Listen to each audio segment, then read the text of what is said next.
Wanda was obsessed with her daughter. Wanda dressed Shauna in outfits that matched her own. She paraded her around town like a mini version of herself.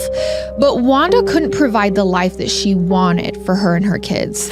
She felt like she needed a new person who could front the bills for the finer things in life, which is when she decided to marry an older man living in the town of Beaumont, Texas, about an hour away. It was a brief relationship which caused her to actually run back to Tony temporarily after it ended. But after running it back with her ex-husband and not really working out, Wanda was introduced to another wealthy bachelor through her church, and it was a man 20 years her senior named C.D. Holloway. Now, C.D. had owned a series of oil fields. Whoa. He had his own private plane, and to Wanda, this was striking gold. Wow. The two married. It Tempting. gave Shane and Shauna a brand new stepdad, and Wanda more money to spend on her kids. She got to move to the nice part of town, and she felt like she now could provide Shauna the life at school that she never had. Now at this point, Wanda could throw Shauna the lavish birthday parties she always dreamed of. She could invite all the neighbors.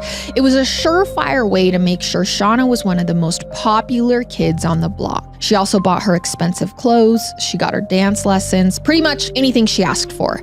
But I don't want you to think Shauna was just a little spoiled girl. She was a good kid, and as many said, none of this really seemed to get to her head. She was an excellent student. She was polite and kind, and she didn't seem to complain about the fact that her mother had enrolled her in rigorous gymnastics classes, despite not really taking an interest in the sport. But for Wanda, this was the path that her daughter needed in order to make the middle school cheerleading squad that was coming up. And this was something that Shauna wanted more for her mother than for herself.